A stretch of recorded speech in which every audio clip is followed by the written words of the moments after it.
તેમ ત્યક્ત થઈને ભુજિનતા, તે જ વ્યક્તિ ત્યાગ કરી શકે જેને ભોગને જાણ્યો છે. તેમ ત્યક્ત થઈને ભુજિનતા, તે જ વ્યક્તિ ત્યાગને અનુભવી શકે જેને ભોગને જાણ્યો છે. તે જ વ્યક્તિ ભોગને અનુભવી શકે છે જેને ત્યાગને જાણ્યો છે. સિક્કાના બે પહેલું સરખા હોવા જોઈએ. છોડવું અને છૂટી જવું બે વસ્તુ અલગ અલગ છે. છૂટી જવું જોઈએ, છોડવાની કોઈ જરૂર નથી. એમ બુદ્ધને બહુ એક સરસ પ્રશ્ન કર્યો કોઈએ કે આ તમે આવું સંસારને મોહમાયા છોડી અને તમે વિયા ગયા તો તમે શું લેવા આવીએ? કે બુદ્ધે એમ કીધું, ભાઈ મેં કાંઈ છોડ્યું નથી, મેં કાંઈ છોડ્યું નથી, પણ મારા જીવનમાં જે કાંઈ કચરો હતો, જે કાંઈ વાત, જે કાંઈ કચરો હતો, જે વસ્તુ મારા જીવન માટે ગૌણ હતી એ એની હાથે છૂટી ગઈ, મારે છોડી ન પડી. પથ્થર હોય ને, પથ્થરમાં હીરો છે. એક સામાન્ય પથ્થર લાવો એમાં હીરો છે, પણ એ પથ્થરને છે ને હીરો એમાં છુપાયેલો છે, પણ પથ્થરને કટિંગ કરવો પડે, કટિંગ કરીને ઘાટ કરવો પડે. જેમ જેમ નકામો પથ્થર હોય એને ઘહો એટલે હીરો એમાંથી પ્રગટ થાય. જેમ મૂર્તિ, પથ્થરમાં મૂર્તિ છે, મૂર્તિ ઓલરેડી પથ્થરમાં છે, પણ એને જે નકામો પથ્થર હોય ને કાઢવો પડે. તમે ડાયરેક્ટલી મૂર્તિ કાઢવા જાવ તો ન નીકળે. તમે એમ કે આપણે નકામો પથ્થર પીડાડો છે, મૂર્તિ આમ કાઢીને લઈ લેજે, એમ ન નીકળે. તમારે નકામો પથ્થર જ કાઢવો પડે. નકામો પથ્થર છે ને એ કાઢો ને તો મૂર્તિ પ્રગટ થાય. એમ હીરાની, પથ્થરની અંદર હીરો છે, પણ એ હીરાની અંદર જે નકામો જે પથ્થર છે ને એ નીકળી જાય એટલે હીરો પ્રગટ થાય. એમ તમારી અંદર જે કાંઈ નકામી વસ્તુ છે ને નીકળી જવી જોઈએ. કામ, ક્રોધ, લોભ, મોહ, રાગ, દ્વેષ આ બધું છૂટી જાય ને તો ઘરે બેઠા છે ને સંસાર સંન્યાસી સૌ કાંઈ જરૂર નથી. એમ હા, એક વાત છે કે ઘરે બેઠા ન છૂટે ત્યારે જંગલમાં જવું પડ્યું અમારે, એ વાત આખી અલગ છે. પણ જંગલમાં ગયા ત્યાં પરિસ્થિતિ એ જ આવી કે આ તો મારું ઘરે બેઠા થતું હતું. પણ જંગલમાં ગયા પછી ખબર પડી કે આ ઘરે થઈ શકે, પણ એની માટે જંગલમાં જવું પડ્યું. જંગલમાં ન ગયા તો ખબર કેમ રહે? એમ એનો વેદનો પામે પાર, અને વેદ એના વખાણ કરે છે. વેદ વખાણ એટલા માટે કરે છે કે એ વસ્તુ પરમ તત્વની વસ્તુ છે, એ વેદથી પણ પર છે, વેદથી પણ પર છે. વેદથી પર એટલા માટે કીધું મહાપુરુષો સંતોએ એના વેદના વખાણ કર્યા છે, વેદના ગુણગાન ગાયા છે, પણ એ વેદમાં નથી. એમ સખી વેદ કિતાબની માય એમાં તો ગમ નહીં રે. આ વેદ અને કિતાબમાં એમાંય એની ગમ નથી, પણ છતાં વેદ એના વખાણ કરે છે એ તત્વના, એ પદના. એમ રામદેવ પીર તમને અને મને એમ સમજાવવા માંગે છે. પછી આખી જે કાંઈ વાણી જે કાંઈ છે એ બાહિર ભીતર બે બાજુ હાલે છે. બાહિર ભીતર બે બાજુ એટલા માટે હાલે છે કે રામદેવ પીર હું હરજી વાટીને સમજાવવા માંગે છે એ આખી વાત શાસ્ત્રમાં હાલે અને આખી વાત ભીતરે હાલે છે. શાસ્ત્રમાં કેવી રીતે હાલે એ પણ વાત હાલશે, અને ભીતર કેમ વાત હાલે એ પણ વાત હાલશે. આગળ પછી રામદેવ પીર અને ડારલબેન બંને હરજી વાટીને સમજાવે છે. પ્રભુજી જ્યારે પોઢ્યા ક્ષીરસાગરે ત્યારે પૃથ્વી હતી જળબંબાકાર. હવે વર્ણન કરે છે કે પ્રભુજી જ્યારે પોઢ્યા ક્ષીરસાગરે ત્યારે પૃથ્વી હતી જળબંબાકાર.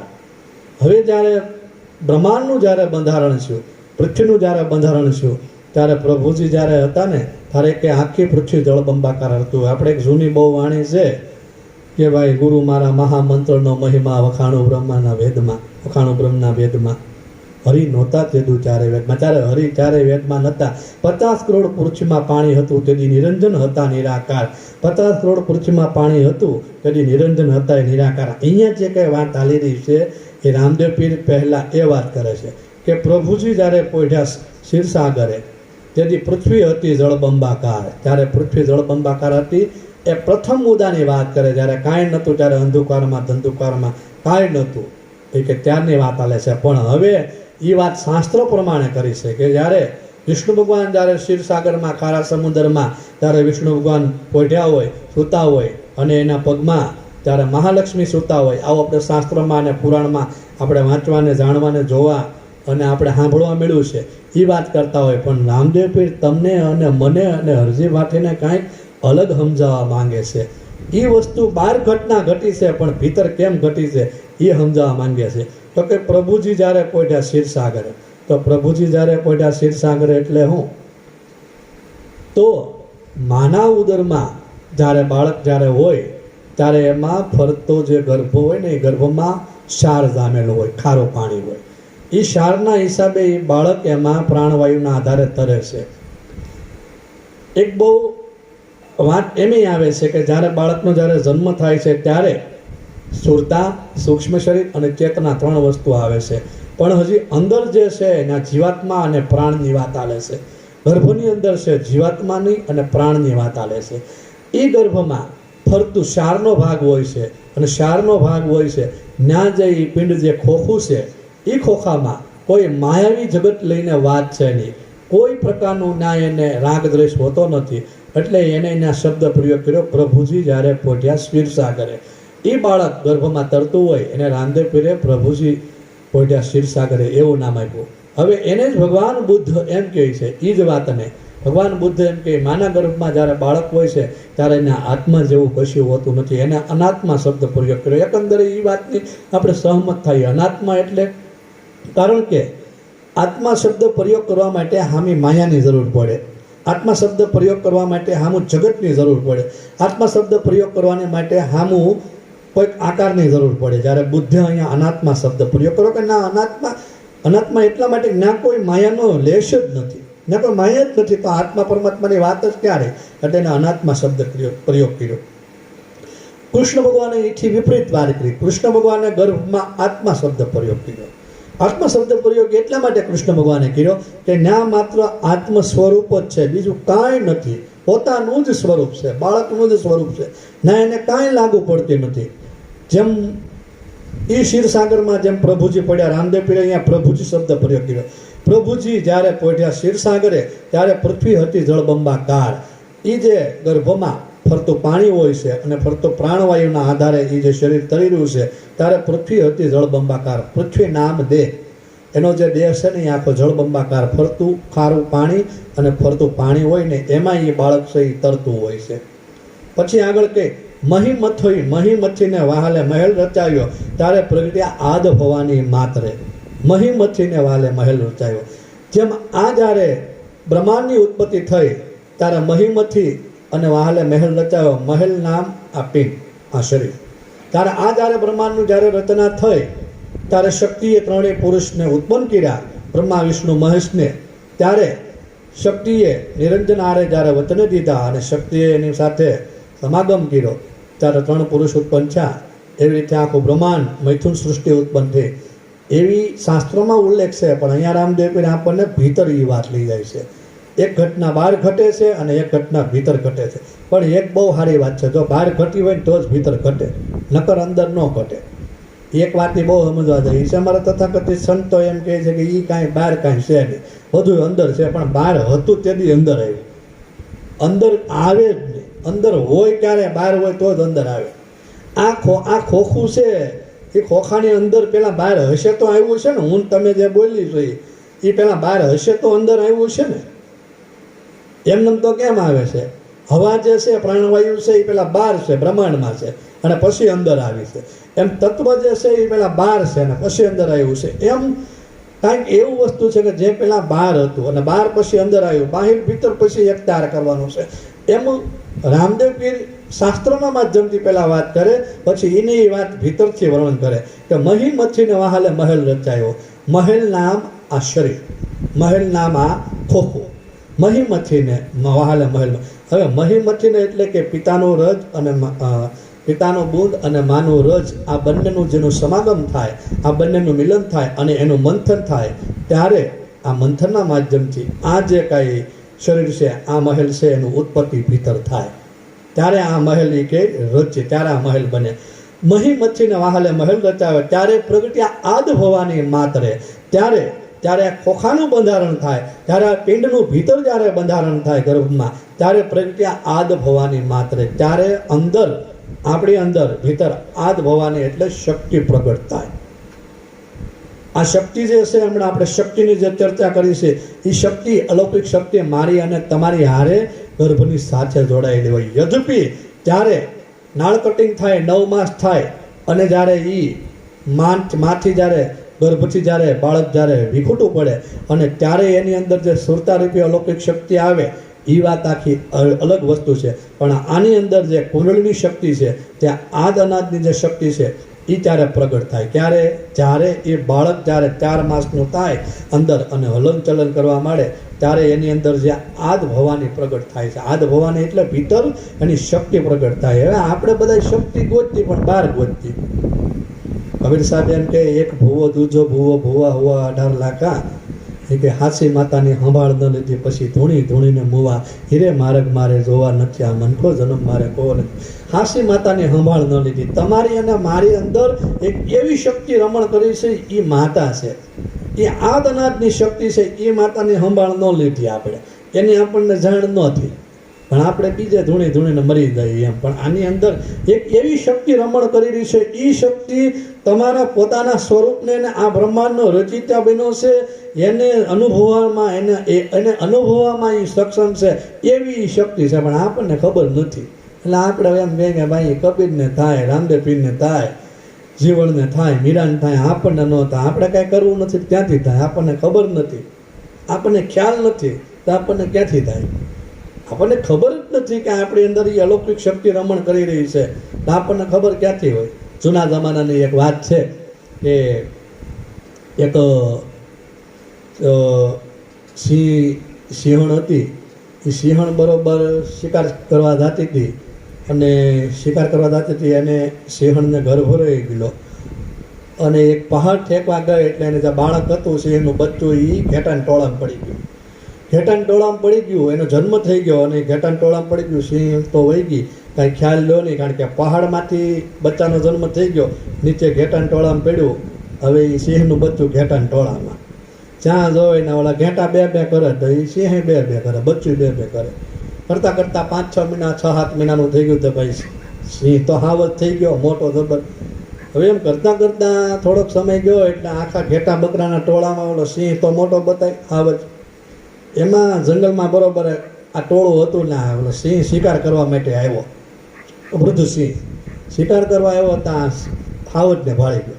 હાવજને ભાળી ગયો એટલે એ તો જેવો સિંહે પ્રાણ નાખી તરાડ મારી ત્યાં બધાય ભાગવા મળ્યા. તો ઓલો હાવજે ભાગ્યો, ઓલું જે બચ્ચું એની હારે હતું ને એ ભાઈ એ ભાગ્યું. એટલે ઓલાને નવાઈ લાગી કે આ અમારી નાતનો છે ને મારા અવાજથી કેમ ભાગ્યો એમ. એટલે પછી સિંહ વાંચ્યો એટલે એને ઘેટા બકરાને મારવાનું કેન્સલ કે આને પહેલાં પકડવો છે. ઓલો ઘેટા બકરાના ટોળાની વાહે ભાગ્યો, એની વાહે સિંહ ભાગ્યો. એ હાવજને પકડીને એવો માર્યો ને. હવે વૃદ્ધ સિંહ હતો, ગઢો સિંહ હતો, પણ ઓલા હાવજને બેહાડી દીધો. ઓલો તો બે બે બે કરીને કે મૂકી દો મૂકી દો. હવે એ એની ઓરિજિનલ બોલી નથી, તોય ઓલાને ગઢા સિંહને શું કે આ મારો કંઈક ભૂલ પડી ગઈ છે.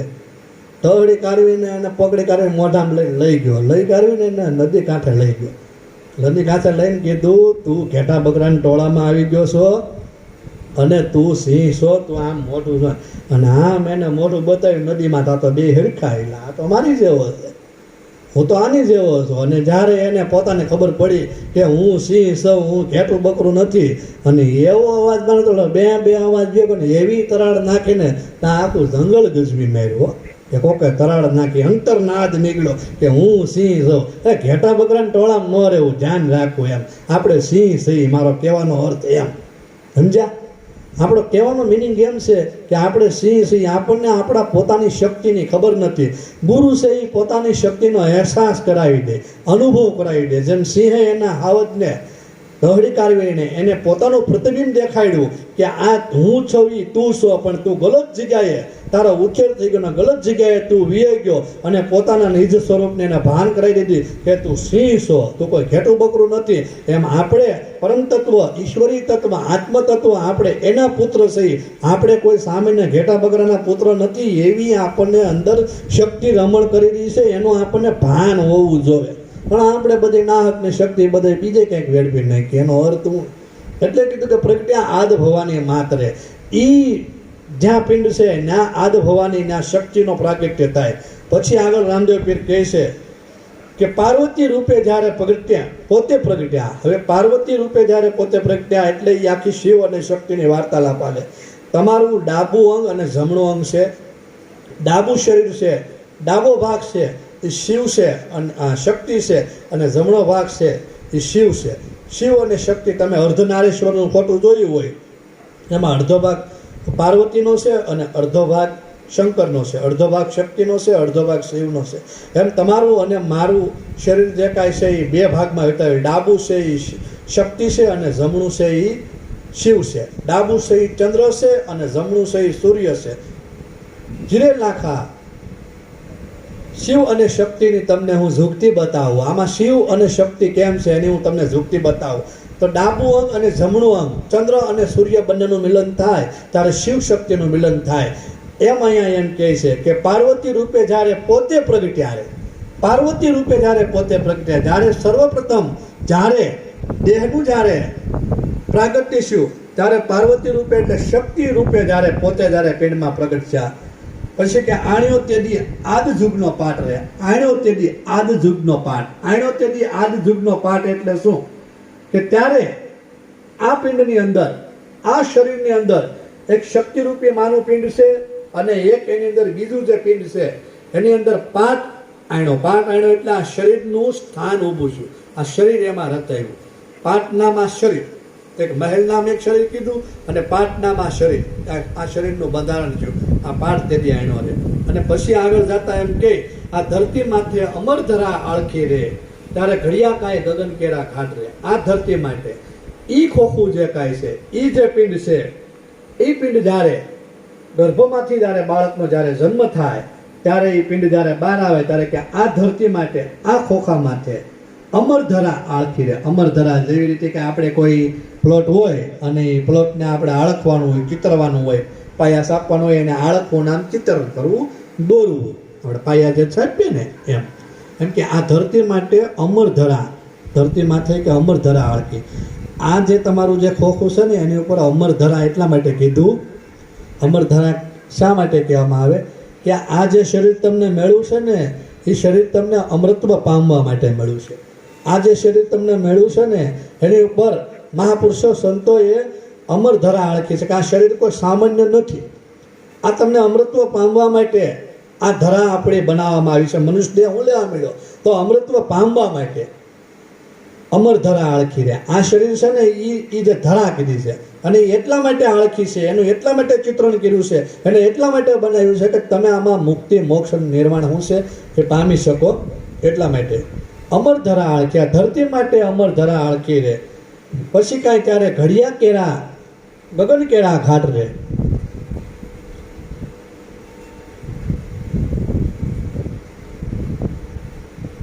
ઘડિયા કાંઈ ગગન કેરા ઘાટ રહે. શરીરનું બંધારણ તો થઈ ગયું, શરીર તો બની ગયું, અમરધરાએ આળખી ગઈ, ચાંદો સૂર્ય છે એ શિવ અને શક્તિનું પ્રાગટ્ય થઈ ગયું, પણ ઘડિયા કાંઈ ગગન કેરા ઘાટ રહે. ગગન કેરા ઘાટ એટલે તમારું અને મારું જે આ મસ્તક છે ને, અને અહીંયા જે 10મો દ્વાર છે ને એને ગગન કહેવામાં આવે. જેમ જીવરાજભાઈએ વાણી ગાય ગગનગઢ રમવા રે હાલો રે, એ ગગનગઢ. મહાપુરુષો સંતોએ ગગનગઢના બહુ વખાણ કર્યા. કમ કર ગગનમાં ગોતી લેજો વહે ગુપત ગંગા, દેખ્યા હોય છો કઈ બતાવો મોતી કેસા રંગા. હારે ગગનથી લહેરિયું આવે, ઝીણા ઝીણા મોતીડા વરસે, હારે ગગનથી લહેરિયું આવે. જા સોહાગણ જા ગગનિયામાં જોત જલતે જા, જા સોહાગણ જા ગગનિયામાં જોત જલતે જા. મહાપુરુષો સંતોએ દરેકે ગગનની વાત કરી, દરેકે ગગનના વખાણ કર્યા. એમ રામદેવ પીર એમ કે અરજી પાઠીને કે ત્યારે ઘડિયા કઈ ગગન કેરા ઘાટ રહે. જ્યારે અમરધરા અળખાઈ ગઈ ત્યારે ગગન નામનો ઘાટ ગણાણો. માથું તો છે જ તે, પણ માથુંની અંદર એ ગગન નામનો ઘાટ ગણાણો. હેમાનંદ સ્વામીએ તો કીધું આ કાયામાં 7 સોન 7 ત્રિવેણી, 3 બંકના 3 જોજણ 3 સૂક્ષ્મણા 3 ગગન, ક્યાં ગગન ધ્યાન ધરવું રે. અનુભવી કોઈ આવી જાવ કરો અનુભવની વાત, આ અનુભવી કોઈ આવી જાવ કરો અનુભવની વાત. 3 ગગન કીધા. એમ અહીંયા રામદેવ પીર એક ગગનની વાત કરે. ત્યારે ઘડિયા કાંઈ ગગન કેરા ઘાટ રહે, ત્યારે ગગનનો કાંઈ ઘાટ ઘડ્યો છે. ત્યારે અમરધરા આળખી ત્યારે અગમની અગોચર વીરા વાતું છે આગિયું, એને પોથીનો પામે પાર જૂનો જૂનો ધર્મ આબાદ રાખી બોલીએ. હવે પછી આગળનો સ્ટેપ કહે છે રામદેવ પીર કે આ ધરતી માથે ચાંદો સૂરજ પ્રગટ્યા રહે. આ ધરતીની માથે, આ શરીરની માથે ત્યારે આ પિંડને જ્યારે જન્મ ધારણ છો, જ્યારે આ ખોખાનો જ્યારે જન્મ ધારણ છો ત્યારે પ્રથમવાર નાળ કપાય ત્યારે સુરતા, પ્રાણ, સુરતા, સૂક્ષ્મ શરીર અને ચેતના 3 વસ્તુ આવે. 3 વસ્તુ આવે છે ત્યારે પહેલી વાર બાળક જે છે એ પહેલી વાર આ બ્રહ્માંડનો શ્વાસ જે છે પ્રાણ છે એ લે છે. એ તો માં ખોરાક લે છે, એ ખોરાકથી એનું પિંડ બન્યું છે. માં શ્વાસ ઉશ્વાસ લે છે, માં પ્રાણ લે છે, એટલે એને પ્રાણવાયુ મળે છે. પણ પહેલી વાર જ્યારે એને જન્મ થાય છે ત્યારે નાળ કટિંગ થાય છે ત્યારે બાળક પોતાના નાસ ઉપરથી, પોતાના નાકથી, પોતાના નાકથી શ્વાસ ઉશ્વાસની ક્રિયા શરૂ થાય છે અને પોતે આ બ્રહ્માંડનો શ્વાસ પહેલી વાર લે છે અને પોતે જ્યારે એ બ્રહ્માંડનો જ્યારે પહેલી વાર શ્વાસ ઉશ્વાસ લે છે એને અહીંયા રામદેવ પીરે કીધું કે આ ધરતી માથે ચાંદો સૂરજ પ્રગટ્યા રહે ત્યારે સૂર્યનાળી અને ચંદ્રનાળીનું પ્રાગટ્ય થાય છે. ત્યારે બાળક જ્યારે શ્વાસ લે છે, ડાબુ શ્વાસ લેતો હોય તો ચંદ્રનાળી હાલતી હોય, જમણું શ્વાસ લેતો હોય તો સૂર્યનાળી હાલતી હોય અને બંને શ્વાસ હાલતા હોય તો સૂક્ષ્મના સ્વર હાલતો હોય. પણ અહીંયા મહાપુરુષો સંતો જે વાત કરે છે એ જુદી વાત નથી કરતા કે આ ધરતી માથે ચાંદો સૂરજ પ્રગટ્યા રહે. બાળકનો જ્યારે જન્મ થાય ત્યારે 3 માસ સુધી સતત એને સૂક્ષ્મના નાડીનો પ્રવાહ હાલતો હોય ને ચંદ્ર સૂર્ય લાગુ ન પડે. એનું ડાબું ન હાલે ને જમણું ન હાલે, અને ડાબું ને જમણું બે હાલે ત્યારે એને સતત સૂક્ષ્મના નાડી હાલતી હોય. તમે નોંધ કરજો, બાળક 3 માસનું થાય ને ત્યાં સુધી બાળકને પોતાના નિજ સ્વરૂપની ભાન હોય. 3 માસનું થાય ને ત્યાં સુધી, 3 માસનું બાળક થાય ત્યાં સુધી એને પોતાના નિજ સ્વરૂપની ભાન હોય. જો એમાં એનું મૂલાધાર ચક્ર જાગૃત થયેલું હોય તો એને 6 ચક્ર જાગૃત કરવા પડે. જો એનું સ્વાધિષ્ઠાન ચક્ર જાગૃત થયેલું હોય તો એને 5 ચક્ર જાગૃત કરવા પડે. જો એનું મણિપુર ચક્ર જાગૃત કરવું હોય તો એને 4 ચક્ર જાગૃત કરવા પડે. જો એનું અનાહત ચક્ર જાગૃત થયેલું હોય તો એને 3 ચક્ર જાગૃત કરવા પડે. જો એનું વિશુદ્ધ ચક્ર જાગૃત કરવું હોય તો એને 2 ચક્ર જાગૃત કરવા પડે. જો એને આજ્ઞા ચક્ર જાગૃત કરવું હોય તો એને 1 ચક્ર જાગૃત કરવું પડે. અને જો એનું સહસ્ત્રસાર ચક્ર જાગૃત થયેલું હોય તો એને હાથે હાથ ચક્ર જાગૃત થઈ ગયા હોય તો એને કોઈ પ્રકારના ચક્ર જાગૃત કરવાના રહેતા નથી. કોઈ પ્રકારનું ધ્યાન, યોગ, સાધના, સમાધિ, પ્રેમ સહજ લાગતો નથી. એ સિદ્ધ અવતારી પુરુષ કહેવાય. અને પોતાના નિજ સ્વરૂપની ભાન જન્મની સાથે હોય છે. જેવી રીતે કબીર પ્રજ્ઞા, જેવી રીતે રામદેવ પીર પ્રજ્ઞા, જેવી રીતે અષ્ટાવક્ર પ્રજ્ઞા, જેવી રીતે સુખદેવ પ્રજ્ઞા, એ મહાપુરુષો એના પોતાના નિજ સ્વરૂપની અવતારથી એની સ્વરૂપની ભાન લઈને આવે અને એને ખબર હોય કે અમારે પૃથ્વી માટે શા માટે આવવું પડ્યું, ક્યાં માટે આવવું પડ્યું, હું લેવા આવી પડ્યું. એને એના સ્વરૂપની ભાન હોય છે. આ 7 ચક્ર જેને જન્મ જાતથી જેને જાગૃત હોય એને પણ 3 માસ થાય એટલે એને એના પોતાના ચક્રનું ભાન ભૂલાતું જાય અને સુરતા એની નીચે આવતી જાય. એમ સતત 3 માસ સુધી બાળકને સૂક્ષ્મના સ્વર શરૂ હોય. એટલે કીધું કે આ ધરતી માથે ચાંદો સૂરજ પ્રગટ્યા રહે ત્યારે બંને સ્વરનું મિલન હોય. પહેલી વાર બાળક ચંદ્ર અને સૂર્ય સૂક્ષ્મના સ્વર એને શરૂ હોય. આ ધરતી માથે ચાંદો સૂરજ પ્રગટ્યા રહે, ચંદ્ર નાડી અને સૂર્ય નાડી બંને નાડી એને શરૂ હોય. પછી કે અને મેરુકેરા સ્તંભ રોપાય રે. મેરુકેરા સ્તંભ રોપાય એટલે ત્યારે બાળક જ્યારે જન્મ થાય ત્યારે આપણો જે પાછળના બરડો છે ને એને મેરુદંડ કહેવાય. પાછળનો બરડો છે ને મેરુદંડ કહેવાય. મેરુકેરા સ્તંભ રોપાય રે. એ મેરુકેરા સ્તંભ એટલા માટે કીધું કે આ મેરુદંડ છે એમાં એક પાછળના ભાગમાં એક ગુપ્ત માર્ગ, એક નાનકડો એવો ગુપ્ત માર્ગ છે. એમાં સૂક્ષ્મના સ્વરના માધ્યમથી પ્રાણની ઉલટગતિ કરી અને સીધું સહસ્ત્રસારમાં જાય. એ ગતિવિધિ મહાપુરુષો સંતો કોઈ જાણતા હોય એને પશ્ચિમ ધરા કહેવામાં આવે. પૂર્વ ગંગા અને પશ્ચિમ પ્રકાશા એને પશ્ચિમ ધરા કહેવામાં. રામદેવ પીરને જે પીરની ઉપાધિ મળે ને એ બધા પશ્ચિમ દિશાએથી હાલ્યા હોય. કોઈક આગળથી હાલે, કોઈક પાછળથી હાલે. પણ જેને મેરુદંડમાં જે ગુપ્ત માર્ગ છે એના સૂક્ષ્મના અને ઉલટ પ્રાણનો જે પ્રવાહ છે અને એ સીધા ઉલટ ગતિથી હાલે એને મેરુ સ્તંભ કહેવામાં આવે. આ મેરુકેરો સ્તંભ રોકાય. બરડો તો હોય જ છે જન્મની હારે, પણ એ ગુપ્ત માર્ગની એને ખબર હોય ગુપ્ત માર્ગ શું છે. ત્યારે મેરુકેરા સ્તંભ રોપાય રે. 10 દિશાએ 10 દિગપાળ મેળ્યા રે. 10 દિશાએ તમારી અને મારી અંદર જ્યાં 9 દ્વાર છે ને, 2 આંખ, 2 નાક, 2 કાન, 1 મુખ અને 2 બીજા દ્વાર, એ જે 10 આમ 9 કહેવાય. પણ એક 10મો દ્વાર જે છે ને એ 10 દ્વાર અહીંયા ગણવામાં આવ્યા છે. 10 દિશાએ 10 દિગપાળ રોકાય. જેમ આ 10 દિશાઓ છે બ્રહ્માંડમાં, જેમ 10 દિશાઓ છે બ્રહ્માંડમાં, જેમ મેરુ સ્તંભ છે બ્રહ્માંડમાં, 2 ચાંદો સૂરજ છે ઉત્પન્ન કર્યા છે, એવી જ રીતે આ ભીતર પણ અંદર પણ ચાંદો અને સૂરજ છે. એવી રીતે અંદર પણ મેરુકેરો સ્તંભ છે. એવી રીતે અંદર પણ 10 દિગપાળ મૂક્યા છે. 9 દ્વાર છે. 9 દ્વારે 9 દેવતા મોકલ્યા છે. પણ 10મો દ્વાર જે છે ન્યાય પણ એક દેવ બિરાજે છે. એના સાહેબ કબીર કે સખી પરમ પુરુષ દેવ લાગ્યા મને મીઠા રે, એના સાહેબ કબીર ગુણ ગાય રે, આ તો મેં નજરે દીઠા રે. એ 10મો દ્વાર જે છે ન્યાય એક દેવ બિરાજે છે, ન્યાય એક પુરુષ બિરાજે છે. એ 10 દિશાએ 10 દિગપાળ મેળ્યા રે. ભીતર 10 દિશાએ 10 દેવો છે. આપણી તકલીફ એ છે કે આપણે ક્યાંક બહાર ગોતતી છીએ. યદ્યપી બહાર ગોત્યા પછી અંદર આવવાનું છે, પણ બહારનું મટે તો અંદર આવીને બહારે ગોતવું છે અને અંદર ગોતવું છે. બે તો કેમ મેળતા એમ. બહારની ખોજ પૂરી થાય એમ નથી ને અંદર મળે એવું નથી, એવું છે. જો બહારની ખોજ પૂરી થાય તો અંદર મળે, જો અંદર ખોજ શરૂ કરો તો બહારનું ભ્રમણા ભાંગે, નહીતર બહારને ભીતર મટે એવું નથી.